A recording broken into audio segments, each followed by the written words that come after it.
Welcome to Karthikeya. Bhagavad Gita 11వ అధ్యాయము. విశ్వరూప సందర్శనము. అర్జునుడు పలికెను, ఈ పరమ రహస్యమైన ఆధ్యాత్మిక విషయములను గురించి నీవు కరుణతో నాకు చేసిన ఉపదేశాలను వినడం ద్వారా ఇప్పుడు నా మోహము తొలగిపోయింది. కమల నేత్రుడా, ప్రతి జీవుని జనన మరణాలను గురించి వివరముగా నీ నుండి విన్నాను. నీ అవయవమైన మహిమలను అనుభూతము చేసుకొన్నాను. ఓ కమల నేత్రుడా, ప్రతి జీవుని జనన మరణాలను గురించి వివరముగా నీ నుండి విన్నాను. నీ అవ్యయమైన మహిమలను అనుభూతము చేసుకొన్నాను. ఓ పురుషోత్తమ, ఓ పరమేశ్వర, నీవే స్వయంగా వర్ణించినట్లు నీ నిజమైన స్థితిలో నా ఎదుట నిన్ను ఇక్కడ చూస్తున్నప్పటికీ ఈ జగత్తులోకి నీవు ఏ విధంగా ప్రవేశించావో నేను చూడగోరుతున్నాను. నీ యొక్క ఆ రూపమును నేను చూడాలని అనుకుంటున్నాను.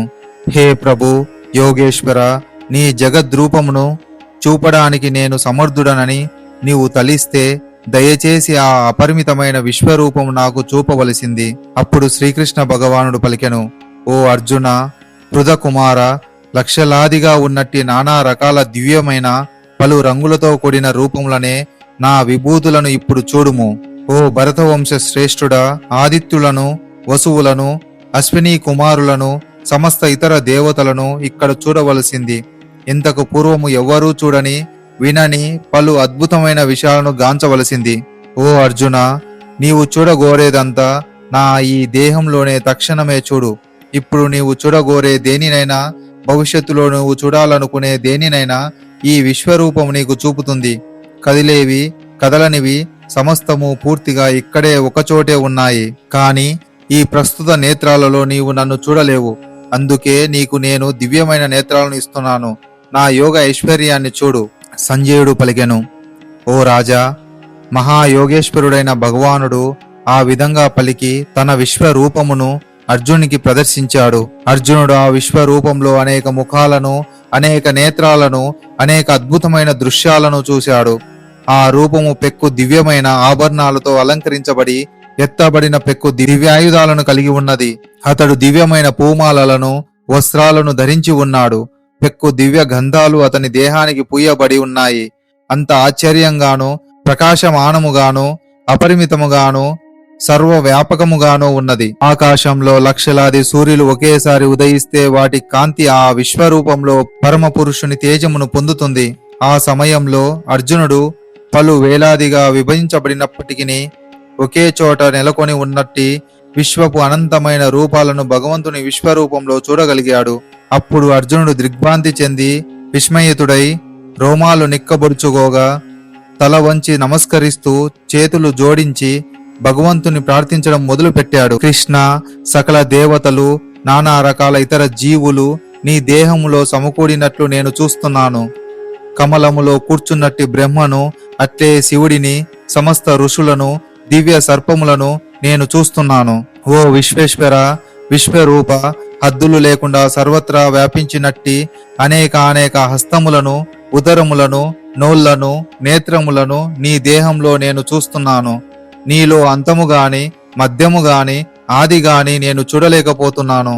జ్వలించు అగ్నిలాగా లేదా అపరిమితమైన సూర్యకాంతిలాగా అన్ని దిక్కులలో ప్రసరిస్తున్న తేజోమయమైన కాంతి కారణంగా నీ రూపమును చూడడం అతి కష్టంగా ఉన్నది. అయినా పెక్కు కిరీటములతో, గదలతో, చక్రములతో శోభితమై ఈ తేజోమయ రూపమును నేను సర్వత్రా చూస్తున్నాను. నీవే పరమోత్కృష్టమైన ఆది లక్ష్యానివి. ఈ సమస్త విశ్వానికి నీవే చరమ ఆధారానివి. నీవు నశించని వాడవు, నీవు సనాతనుడువు, నీవే నిత్యమైన ధర్మమును పోషించే దేవదేవుడవు. ఇది నా అభిప్రాయము. నీవు ఆది మధ్య అంతరము లేకుండా ఉన్నావు. నీ మహిమ అనంతంగా ఉన్నది. నీవు అసంఖ్యాకమైన బాహువులను కలిగి ఉన్నావు. సూర్యచంద్రులే నీ నేత్రాలు. నీ నోటి నుండి జ్వలించే అగ్ని వస్తున్నట్లుగాను, నీ తేజముతో ఈ సమస్త విశ్వమును తపింపజేస్తున్నట్లుగాను నిన్ను నేను చూస్తున్నాను. నీవు ఒక్కడివే అయిన ఆకాశమును, సకల లోకాలను, వాటి మధ్య ప్రదేశమును వ్యాపించి ఉన్నావు. ఓ మహాత్మా, ఈ అద్భుతము, భయంకరము అయిన రూపము చూసి సకల లోకాలు కలత చెందుతాయి. దేవతా సమూహాలన్నీ నీ ఎదుట శరణాగతులై నీలో ప్రవేశిస్తున్నాయి. వారిలో కొందరు ఎంతో భయపడిన వారై చేతులు జోడ్చి స్తుతులు చేస్తున్నారు. ఋషుల సమూహాలు, సిద్ధ పురుషుల సమూహాలు శాంతి అని, పలుకుతూ వేద మంత్ర గానము ద్వారా నిన్ను ప్రార్థిస్తున్నారు.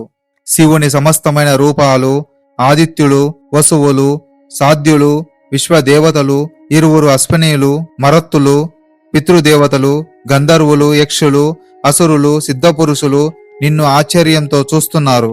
ఓ మహాబావులు కలవాడా, పలు ముఖములు, నేత్రములు, భుజములు, ఊరులు, పాదములు, ఉరుములతో ఉన్నట్టి నీ మహోత్కృష్టమైన రూపమును, నీ భీకరమైన పలు దంతములను చూసి దేవతలతో పాటు సమస్త లోకములు కలత చెందాయి.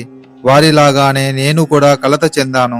ఓ సర్వవ్యాపక విష్ణు, పలు తేజోమయమైన రంగులతో ఆకాశాన్ని తాకుతున్న నిన్ను, నీ తెరుచుకున్న నోళ్లను, నీ ఘనమైన వెలిగే నేత్రాలను చూసి నా మనసు భయంతో కలత చెందుతుంది. నేనిక ఏమాత్రము మానసిక స్థిరత్వమును, సమతాస్థితిని నిలుపుకోలేకపోతున్నాను. ఓ దేవదేవ, ఓ జగన్నివాస, నా ఎడ ప్రసన్నుడవు కావలసింది. ఈ విధంగా మండుతున్న మృత్యువు వంటి నీ ముఖాలను, భయంకరమైన దంతాలను చూసి నేను సమత్వమును నిలుపుకోలేకపోతున్నాను. అన్ని దిక్కులలో నీవే అయి కనిపిస్తున్నావు.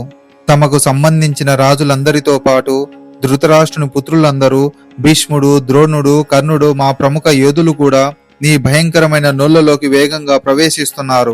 వారిలో కొందరు తమ తలలు నీ దంతాల మధ్య చూర్ణమై చిక్కుపడడం నేను చూస్తున్నాను. నదుల యొక్క పలు తరంగాలు సముద్రంలోకి ప్రవేశించినట్లుగా ఈ మహాయోధులందరూ నీ నోళ్లల్లోకి ప్రవేశించి మండుతున్నారు. జ్వలించు అగ్నిలోకి వినాశనానికై శలభాలు ప్రవేశించే రీతిగా జనులందరూ అత్యంత వేగంగా నీ నోళ్లలోకి ప్రవేశించడం నేను చూస్తున్నాను. ఓ విష్ణు, నీ మండే నోళ్లతో అన్ని దిక్కులలో జనులందరినీ నీవు మృంగేస్తున్నట్లు నేను చూస్తున్నాను. సమస్త విశ్వమును నీ తేజస్సుతో కప్పివేసి నీ భయంకరమైన తీక్ష్ణ కిరణాలతో ప్రకటమయ్యాయి. ఓ దేవదేవ, ఇంతటి భీకర రూపంలో ఉన్నట్టు నీవెవరో నాకు చెప్పవలసింది. నేను నీకు నమస్కరిస్తున్నాను. దయచేసి నా ఎడ ప్రసన్నుడవు కావలసింది. నీవు ఆదిదేవుడవు. నీ కార్యమేమిటో నాకు తెలియదు కనుక నిన్ను గురించి నేను తెలుసుకోవాలని కోరుచున్నాను. అప్పుడు శ్రీ మహావిష్ణువు ఇలా పలికెను. లోకములు మహా వినాశకారి అయిన కాలమును నేను జనులందరినీ నశింపజేయడానికే నేనిక్కడకు వచ్చాను. నీవు తప్ప ఇరువైపులా ఇక్కడ ఉన్నట్టి సైనికులందరూ చంపబడతారు. అందుకే లేచి యుద్ధ సన్నద్ధుడవై కీర్తిని గడించు. నీ శత్రువులను జయించి సమృద్ధవంతమైన రాజ్యమును అనుభవించు. నా ఏర్పాటుచే వారు ఇదివరకే మరణించారు. ఓ సవ్యసాచి, యుద్ధంలో నీవు కేవలము పనిముట్టువు కావలసింది. ద్రోణుడు, భీష్ముడు, జయద్రుదుడు, కర్ణుడు, ఇతర మహాయోధులు ఇదివరకే నాచే నశింపజేయబడ్డారు. అందుకే వారిని వధించు. కలత చెందకు. కేవలము యుద్ధము చెయ్యి. యుద్ధంలో నీ శత్రువులను నీవు జయిస్తావు. సంజయుడు ధృతరాష్ట్రునితో పలికెను. రాజా, భగవంతుని ఈ మాటలు వినిన తర్వాత అర్జునుడు వణుకుతూ పదే పదే చేతులు జోడ్చి నమస్కరించాడు.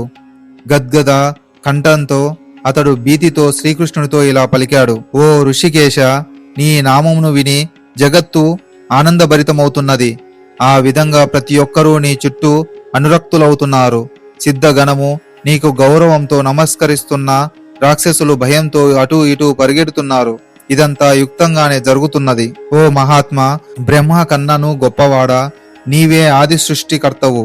అటువంటప్పుడు వారెందుకు నీకు నమస్కరించరు? ఓ అనంతుడా, దేవదేవ, జగన్నివాస, నీవు అజేయమైన మూలానివి, సర్వకారణ కారణుడివి, ఈ భౌతిక సృష్టికి అతీతమైన వాడివి. నీవు ఆదిదేవుడవు, పురాణ పురుషుడవు, ఈ జగత్తుకు చర్మ ఆశ్రయ స్థానము. నీవు సమస్తము ఎరిగిన వాడవు, తెలిసిన సమస్తము నీవే, గుణాతీతుడమైన నీవే, పరమ శరణ్యుడవు. ఓ అనంతరూప, ఈ సమస్త జగత్తు నీచే ఆవరించబడింది. నీవే వాయువు, నీవే పరమ నియామకుడవు, నీవే అగ్ని, నీవే జలము, నీవే చంద్రుడవు, నీవే తొలి జీవి అయిన బ్రహ్మవు, నీవే ప్రతి పితామహుడవు. అందుకే నేను నీకు 1000 సార్లు పదే పదే నమస్కరిస్తున్నాను. నీకు ముందు నుండి, వెనుక నుండి, అన్ని దిక్కుల నుండి నమస్కారాలు చేస్తున్నాను. ఓ అనంత శక్తి కలవాడా, నీవే అమిత విక్రమానికి ప్రభువుడవు. నీవు సర్వవ్యాపివి. ఆ విధంగా నీవే సమస్తానివి. నీ మహిమలు తెలియక నిన్ను నా మిత్రునిగా తలుస్తూ ఓ కృష్ణ, ఓ యాదవ, ఓ మిత్రమా అని తొందరపాటుతో సంబోధించాను. మూర్ఖత్వంతో లేదా ప్రేమతో నేను చేసినదంతా క్షమింపవలసింది. మనం విశ్రాంతి తీసుకుంటున్నప్పుడు, ఒకే శయ్యపై శయనించినప్పుడు, లేదా కలిసి కూర్చున్నప్పుడు, భోజనం చేస్తున్నప్పుడు, ఒక్కొక్కసారి ఒంటరిగా, కొన్నిసార్లు పలు మిత్రుల ముందు పరిహాసము చేస్తూ నిన్ను చాలాసార్లు అవమానించాను. ఓ అచ్యుత, ఆ అపరాధాలన్నింటికి నన్ను క్షమించవలసింది. ఈ సమస్త లోకానికి చర అచరాలకు నీవే తండ్రివి. నీవే దానికి పరమ పూజ్యుడవు, పరమ గురువు. నీతో సమానమైన వాడు గాని ఏకమైన వాడు గాని లేడు. అయితే ఓ అపరిమిత శక్తి సంపన్నుడా, నీకంటే గొప్పవాడు ఈ మూల్లోకాల్లో ఎవడుండడు. నీవు ప్రతి జీవునిచే పూజించవలసిన దేవదేవుడవు. అందుకే నిన్ను నేలపై వాలి నీకు నమస్కరిస్తూ నీ కరుణను వేడుకుంటున్నాను. తండ్రి తన కుమారుని మొండితనాన్ని, మిత్రుడు తన మిత్రుని అమర్యాదను, భర్త తన భార్య చనువును సహించినట్లుగా నేను నీ పట్ల చేసిన తప్పులను దయచేసి సహించవలసింది. ఇంతకు ముందెన్నడూ చూడనట్టి ఈ విశ్వరూపను చూసి నేను సంతోషిస్తున్నాను. కాని అదే సమయంలో భయంతో నా మనసు కలత చెందింది.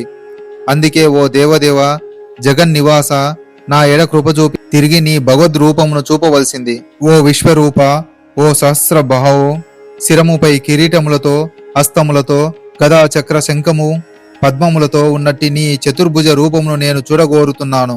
ఆ రూపంలో నిన్ను చూడాలని అభిలాషిస్తున్నాను. శ్రీకృష్ణ భగవానుడు పలికెను, అర్జున, భౌతిక జగత్తులోని ఈ విశ్వరూపమును నా అంతరంగ శక్తి ద్వారా ఆనందముతో నీకు చూపించాను. అనంతమైనది, తేజోపూర్ణమైనది అయిన ఈ ఆది రూపమును నీకు ముందెవరూ చూడలేదు.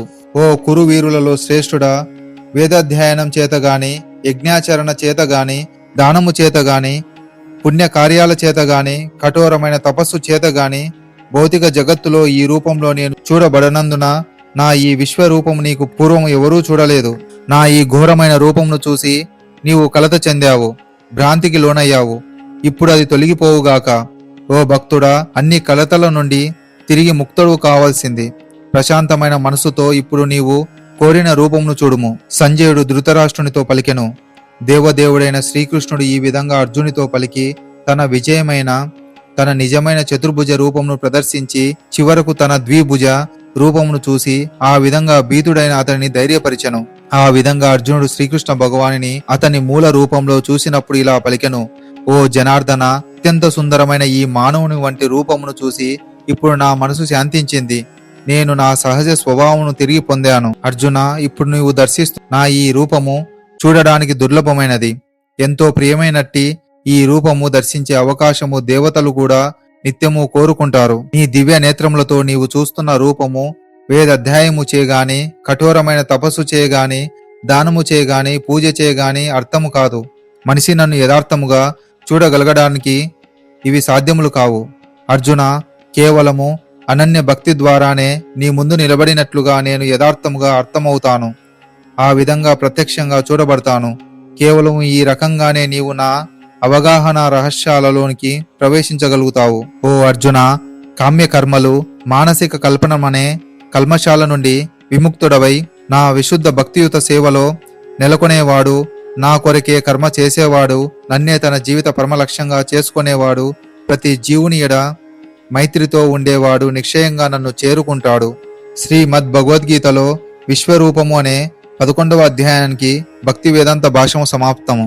ఈ ఇన్ఫర్మేషన్ మీకు నచ్చినట్లయితే మన ఛానల్ సబ్స్క్రైబ్ చేయండి, షేర్ చేయండి. Thank you for watching.